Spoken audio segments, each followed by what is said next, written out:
Alors là, on se trouve devant la future entrée piétonne du parc Relais Mermoz, donc avec la rampe d'accès qui actuellement est en travaux, mais sera prolongée jusqu'au point bas et puis rejoindra l'entrée du métro. Et oui, un peu plus d'1 an après le début du chantier, le parking Relais Mermoz rentre dans sa phase de finition. Tout a été pensé pour faciliter l'accessibilité et le repérage pour les usagers. Donc là, on se trouve juste après l'entrée piétonne, on se trouve dans la zone de circulation piétonne. Il y a un petit geste architectural qui est le fait d'avoir des vitraux colorés et les coloris de ces vitraux, donc orange, rouge, jaune et un peu plus orangé, seront les couleurs des différents niveaux qui permettront aux gens de se dire je me suis garé dans le niveau jaune, dans le niveau rouge, afin de se repérer un petit peu dans la hauteur.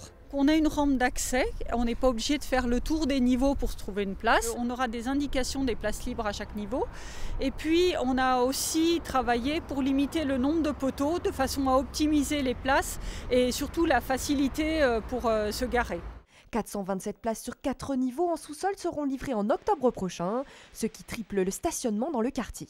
À cet endroit-là, on a le métro D, qui est un métro qui est extrêmement fréquenté parce qu'il est rapide et de bonne capacité. On a des lignes de bus, mais on a également le prolongement du tramway aux Hôpitaux Est, qui sera opérationnel en 2019. Donc il y avait une forte demande de stationnement sur le secteur. 30 places de vélos sécurisés seront également accessibles. Ce parc relais est le 25e du réseau Citral qui offre au total 7700 places pour les voyageurs. Salut, c'est Scampi et on parie que notre musique vous rendra ravis.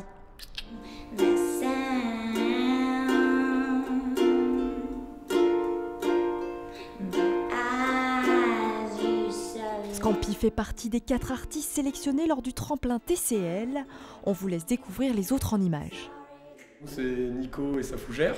Ça c'est Nico. Ça c'est ma fougère, bleu. Emmène-moi même en campagne et que jamais on ne revienne. Salut à tous, moi c'est Fango. Alors je fais du reggae.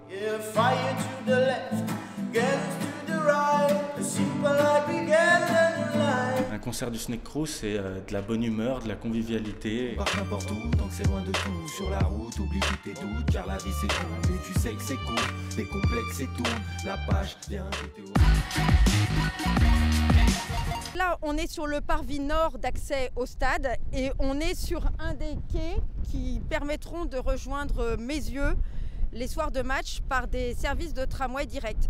Si le grand stade à Dessines a bien pris forme, c'est également le cas pour les travaux du tram T3 qui viendra desservir le lieu les soirs de match. Le Citral est en pleine création de ce que l'on appelle un débranchement.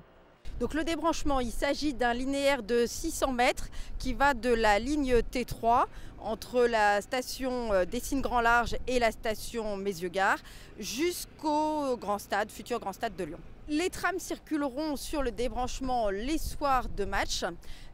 Il est prévu d'acheminer 3000 personnes depuis la station Pardieu Sud, donc des services directs de navette, 3000 personnes depuis la Soie et environ 7000 personnes depuis Meyzieux.